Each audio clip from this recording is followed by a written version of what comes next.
नमस्ते दोस्तों, एक बार फिर आपका स्वागत है हमारे चैनल पर। आज हम बात करने जा रहे हैं एक ऐसे सत्य की जो इस संसार का आधार है। परिवर्तन ही संसार का नियम है। सोचिए जरा, क्या इस दुनिया में कुछ भी ऐसा है जो हमेशा एक सा रहे? सुबह के बाद शाम आती है, फूल खिलते हैं और मुरझा जाते हैं, और हमारे जीवन में भी सुख दुख का पहिया लगातार घूमता रहता है। लेकिन क्या हम इस बदलाव को सचमुच समझते हैं, या फिर हम इसे रोकने की कोशिश में अपनी शांति खो देते हैं? गौतम बुद्ध ने एक बार कहा था, जो परिवर्तन को स्वीकार करता है वही सच्चा आनंद प्राप्त करता है। लेकिन यह समझना इतना आसान नहीं। आज हम आपको एक ऐसी कहानी सुनाने जा रहे हैं जो सिर्फ एक कहानी नहीं, बल्कि जीवन का सबसे बड़ा सत्य है। एक ऐसी कहानी जो आपको सिखाएगी कि परिवर्तन से भागने वाला कभी सुखी नहीं होता, लेकिन उसे अपनाने वाला कभी दुखी नहीं होता। तो तैयार हो जाइए, क्योंकि यह कहानी आपकी सोच को बदल सकती है और शायद आपका जीवन भी। इससे पहले आपसे एक रिक्वेस्ट है, अगर आप मेरे चैनल पर नए हैं तो मेरे चैनल को सब्सक्राइब जरूर कर लें, क्योंकि हमें भी और भी बेहतर कंटेंट लाने में मोटिवेशन मिलती है। तो चलिए शुरू करते हैं। प्राचीन भारत में कपिलवस्तु के समीप एक हरा भरा गांव था, जिसका नाम सुंदरपुर था। यह गांव अपनी शांत वादियों, फलते फूलते खेतों और मेहनती लोगों के लिए जाना जाता था। इस गांव में विशाल दत्त नाम का एक धनी व्यापारी रहता था। उसकी संपत्ति दूर दूर तक मशहूर थी। सोने चांदी से भरे कोष, विशाल भवन, घोड़ों और रथों का काफिला और अनाज से भरे गोदाम। उसकी पत्नी सुधा एक सुशील और सुंदर स्त्री थी, और उसका पुत्र कमल, जो अब 16 वर्ष का हो चुका था, परिवार की शान था।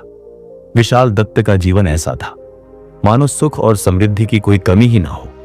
वह अक्सर अपने मित्रों से कहता, यह सब मैंने अपनी मेहनत से कमाया है और यह हमेशा मेरे पास रहेगा। एक दिन की बात है, गौतम बुद्ध अपने शिष्यों के साथ तो सुंदरपुर में भिक्षाटन के लिए आए। उनकी शांत मुद्रा, गहरी आंखें और सौम्य वाणी ने गांव वालों का मन मोह लिया। लोग अपने घरों से निकलकर उनके पास एकत्रित होने लगे। विशाल दत्त भी उत्सुकतावश वहां पहुंचा। हालांकि उसके मन में एक अहंकार था। वह सोचता था, ये सन्यासी भला क्या जानते हैं? उनके पास न धन है न वैभव, मेरे पास सब कुछ है। मुझे इनकी बातों की क्या जरूरत? बुद्ध उस दिन एक पीपल के वृक्ष के नीचे बैठे थे। सूरज ढल रहा था और हल्की हवा पत्तियों को सरसरा रही थी। उन्होंने उपदेश शुरू किया, संसार में कुछ भी स्थायी नहीं है। जैसे सुबह के बाद शाम आती है, जैसे फूल खिलने के बाद मुरझा जाता है, वैसे ही यह जीवन भी अनित्य है। धन, स्वास्थ्य, प्रियजन सब क्षण भंगुर है। जो इस सत्य को समझ लेता है वह आसक्ति से मुक्त हो जाता है, और जो आसक्ति से मुक्त हो जाता है वही सच्ची शांति पाता है। विशाल दत्त ने यह सुना, लेकिन उसका मन इन बातों को स्वीकार करने को तैयार नहीं था। उसने मन ही मन सोचा, यह सब गरीबों और दुखियों के लिए होगा। मेरा जीवन तो स्थिर है। मेरे पास इतना धन है कि 7 पीढ़ियां आराम से जी सकती हैं। वह हल्के से मुस्कुराया और अपने घर लौट गया। कई वर्ष बीत गए। विशाल दत्त का व्यापार और बढ़ गया। उसने अपने भवन को और भव्य बनवाया, नए खेत खरीदे और गांव में उसका रुतबा बढ़ता गया। लेकिन समय का चक्र रुकता नहीं। एक साल भयंकर सूखा पड़ा। नदियां सूख गई, खेत बंजर हो गए। विशाल दत्त ने अपने भंडारों से अनाज निकालकर व्यापार चलाने की कोशिश की, लेकिन हालात बिगड़ते गए। फिर एक दिन मानसून के मौसम में एक विनाशकारी तूफान आया। नदी उफान पर आ गई और उसका पानी गांव में घुस गया। विशाल दत्त के गोदाम बह गए। उसका भवन क्षतिग्रस्त हो गया और उसकी अधिकांश संपत्ति नष्ट हो गई। इन सब के बीच उसकी पत्नी सुधा को एक अज्ञात बीमारी ने जकड़ लिया। वैद्यों ने बहुत कोशिश की, लेकिन वह दिन ब दिन कमजोर होती गई। एक सुबह जब सूरज उग रहा था, सुधा ने अंतिम सांस ली। विशाल दत्त का हृदय टूट गया। वह अपनी पत्नी के बिना जीवन की कल्पना भी नहीं कर सकता था। उसका पुत्र कमल, जो अब युवा था, पिता की यह दशा देखकर परेशान हो गया। एक दिन उसने कहा, पिताजी, यहां अब कुछ नहीं बचा। मैं शहर जाकर कुछ काम ढूंढता हूं। विशाल दत्त ने उसे रोकने की कोशिश की, लेकिन कमल चला गया और फिर कभी लौटकर नहीं आया। विशाल दत्त अकेला रह गया। उसका वैभव, उसका परिवार, उसकी शान, सब कुछ एक झटके में छिन गया। वह अपने भवन के खंडहरों में बैठकर रोता रहता। गांव वाले भी उससे मुंह फेरने लगे, क्योंकि अब उसके पास देने को कुछ नहीं था। वह सोचता, यह सब मेरे साथ क्यों हुआ? मैंने क्या गलत किया? एक दिन जब वह गांव के बाहर एक बरगद के पेड़ के नीचे उदास बैठा था, गौतम बुद्ध फिर से सुंदरपुर आए। उनके साथ उनके शिष्य आनंद और कई अन्य भिक्षु थे। गांव वालों ने उनका स्वागत किया और उनके पास बैठकर उनकी बातें सुनने लगे। विशाल दत्त ने उन्हें दूर से देखा। उसका मन टूट चुका था, लेकिन कहीं ना कहीं उसे याद आया कि बुद्ध ने कभी अनित्यता की बात कही थी। वह धीरे धीरे उनके पास गया और उनके चरणों में गिर पड़ा। उसकी आंखों से आंसू बह रहे थे। उसने कहा, हे भगवान, आपने कहा था कि सब कुछ अनित्य है। मैंने आपकी बात पर विश्वास नहीं किया। मैं अपने धन और परिवार के गर्व में डूबा रहा। अब मेरे पास कुछ भी नहीं बचा। मैं क्या करूं? बुद्ध ने उसे उठाया और शांत स्वर में कहा, विशाल दत्त, उठो। जो हुआ उसे रोने से वापस नहीं लाया जा सकता। यह संसार परिवर्तन का खेल है। जैसे बादल आते हैं और बरस कर चले जाते हैं, जैसे ऋतुएं बदलती हैं, वैसे ही जीवन में सुख और दुख का आना जाना लगा रहता है। तुमने अपने धन और प्रियजनों को स्थायी समझा, इसलिए तुम्हें यह दुख हुआ। यदि तुम इसे पहले समझ लेते तो यह पीड़ा इतनी गहरी न होती। विशाल दत्त ने पूछा, लेकिन अब मैं क्या करूं? मेरा जीवन तो समाप्त हो चुका है। बुद्ध ने मुस्कुराते हुए कहा, नहीं विशाल दत्त, तुम्हारा जीवन अभी समाप्त नहीं हुआ। तुम्हारी सांसें चल रही हैं, तुम्हारा शरीर अभी जीवित है। यह धरती तुम्हें फिर से उठने का अवसर दे रही है। एक किसान को देखो, जब उसकी फसल नष्ट हो जाती है तो क्या वह हार मान लेता है? नहीं, वह फिर से बीज बोता है। प्रकृति भी यही सिखाती है। एक पेड़ सर्दियों में अपने पत्ते खो देता है, लेकिन वसंत में फिर हरा भरा हो जाता है। परिवर्तन को शत्रु मत समझो, इसे अपना मित्र बनाओ। विशाल दत्त ने बुद्ध की बातें सुनी और उनके शिष्य बनने का निर्णय लिया। उसने अपनी बची कुची संपत्ति गांव वालों में बांट दी और पीले वस्त्र धारण कर ली। वह बुद्ध के साथ उनके मार्ग पर चलने लगा। शुरुआत में उसका मन अशांत रहता था। उसे अपनी पुरानी जिंदगी की याद आती थी, लेकिन धीरे धीरे ध्यान और बुद्ध की शिक्षाओं के माध्यम से उसने अनित्यता को गहराई से समझा। एक दिन जब वह जंगल में बुद्ध के साथ चल रहा था, उसने एक नन्हा पौधा देखा जो सूखी जमीन से निकल रहा था। उसने बुद्ध से कहा, भगवान, यह पौधा मुझे मेरे जीवन की तरह लगता है। मैं भी सूख चुका था, लेकिन अब फिर से बढ़ रहा हूं। बुद्ध ने कहा, हां विशाल दत्त, यही सत्य है। जो टूटता है वह फिर बनता है, जो जाता है उसके स्थान पर कुछ नया आता है। बस इसे स्वीकार करने की कला सीख लो। समय के साथ विशाल दत्त ने जीवन के छोटे छोटे सुखों को फिर से अनुभव करना शुरू किया। सुबह की ठंडी हवा, पक्षियों का गीत, नदी का कलकल बहना, यह सब उसे आनंद देने लगे। उसने समझ लिया कि जब तक वह स्थायित्व की चाह रखेगा तब तक दुख उसके पीछे रहेगा, लेकिन जब उसने बदलाव को गले लगाया तो उसका मन शांत हो गया। तो साथियों, ये कहानी हमें बताती है कि परिवर्तन इस संसार की आत्मा है। गौतम बुद्ध ने अनित्यता को जीवन का आधार माना और सिखाया कि जो इसे समझ लेता है वह दुखों से मुक्त हो सकता है। विशाल दत्त का जीवन हमें दिखाता है कि सुख और समृद्धि कितनी भी बड़ी क्यों ना हो, वह स्थायी नहीं रहती। और जब हम इस सत्य को स्वीकार करते हैं तो हमारा जीवन एक नई राह पर चल पड़ता है, शांति और संतोष की राह पर। यही है संसार का नियम परिवर्तन। दूसरा अध्याय, परिवर्तन से मत डरो, यह जीवन का स्वाभाविक नियम है। यदि तुम यह सोचते हो कि जो आज तुम्हारे पास है वह सदा तुम्हारे पास रहेगा, तो यह केवल तुम्हारा भ्रम है। जीवन निरंतर बदलता रहता है। जैसे दिन और रात का आना जाना निश्चित है, वैसे ही परिस्थितियां भी बदलती रहती हैं। इसलिए परिवर्तन से घबराने के बजाय उसे सहज रूप से स्वीकार करो। जो व्यक्ति परिवर्तन को अपनाता है वही जीवन के सत्य को समझ सकता है। समय के साथ चलो, क्योंकि समय कभी किसी के लिए नहीं रुकता। जिस प्रकार नदी की धारा बहती रहती है, वैसे ही समय किसी के लिए नहीं ठहरता। तुम चाहो या न चाहो, परिवर्तन होगा ही। जो समय के साथ नहीं बदलता वह अपनी ही बनाई हुई पीड़ा में फंस जाता है। यदि तुम सुखी रहना चाहते हो तो समय के प्रवाह में सहज रूप से बहना सीखो। अतीत को छोड़ दो और भविष्य की चिंता मत करो, बस वर्तमान में जियो। परिवर्तन को समझने वाला व्यक्ति दुख से मुक्त हो जाता है। यदि तुम संसार की अनित्यता को समझ लोगे तो न तो तुम किसी चीज को खोने पर शोक करोगे और न ही किसी चीज को पाने पर अहंकार करोगे। जो आया है वह जाएगा और जो चला गया है वह लौटकर नहीं आएगा। इसलिए परिवर्तन के इस नियम को स्वीकार कर लो और व्यर्थ के मोह, लोभ और क्रोध से स्वयं को मुक्त कर लो। हर कठिनाई के बाद एक नया अवसर आता है। जिस प्रकार अंधकार के बाद प्रकाश आता है और पतझड़ के बाद वसंत, उसी प्रकार जीवन में हर कठिनाई के बाद एक नया अवसर आता है।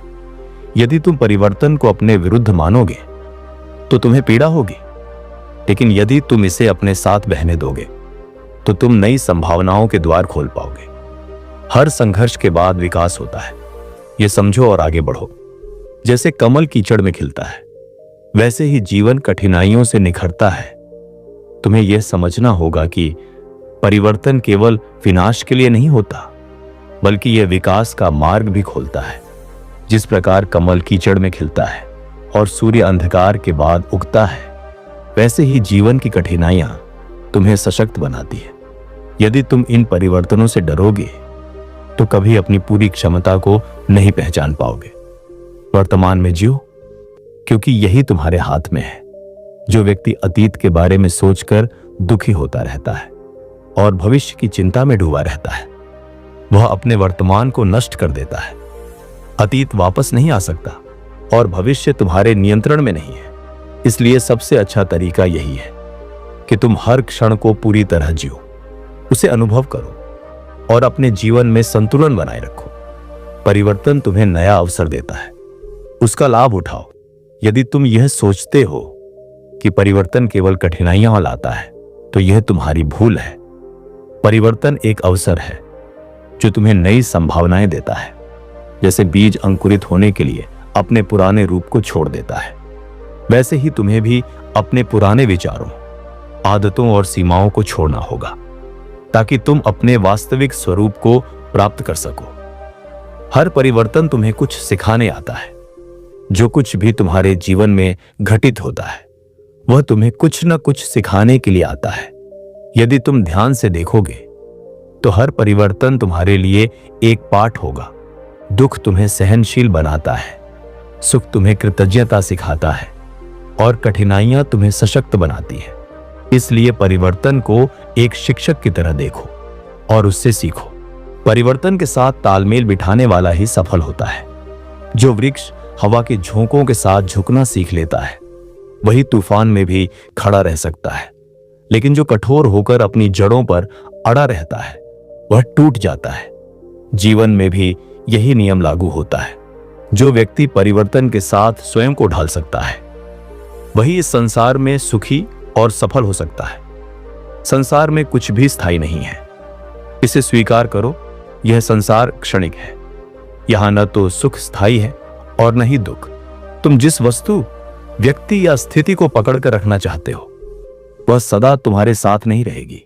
इसलिए सबसे बुद्धिमान व्यक्ति वह है जो इस सत्य को समझकर मोहमाया से मुक्त हो जाता है और शांति प्राप्त करता है। जीवन का सार परिवर्तन में ही है। यदि तुम यह सोचकर बैठ जाओ कि तुम्हें परिवर्तन की आवश्यकता नहीं है तो तुम स्वयं को ही रोक रहे हो। जीवन का मूलभूत नियम यही है कि यह हमेशा बदलता रहता है। इसलिए यदि तुम अपने जीवन में आनंद और सफलता चाहते हो तो स्वयं को भी बदलना सीखो। परिवर्तन केवल बाहर नहीं, भीतर भी होता है। सिर्फ बाहरी परिस्थितियों का बदलना ही परिवर्तन नहीं होता। असली परिवर्तन तुम्हारे भीतर होता है। यदि तुम अपने विचारों, दृष्टिकोण और आदतों में बदलाव लाओगे तो तुम्हारी पूरी दुनिया बदल जाएगी।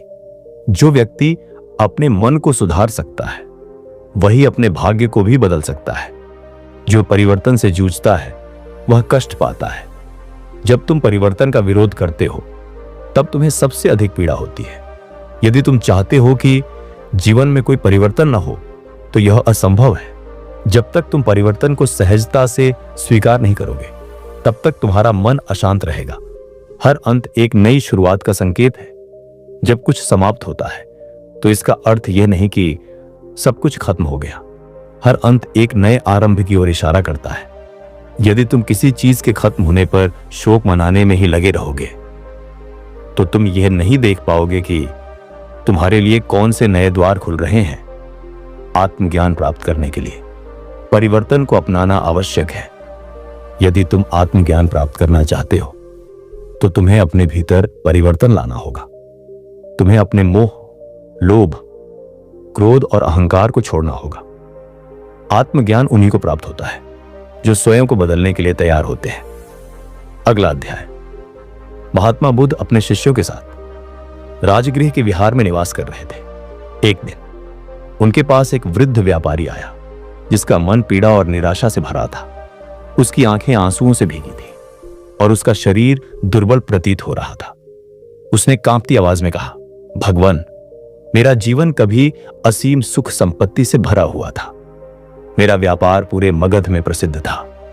मेरे पास धन, वैभव और परिवार का सुख था। लेकिन कुछ ही वर्षों में सब कुछ बदल गया।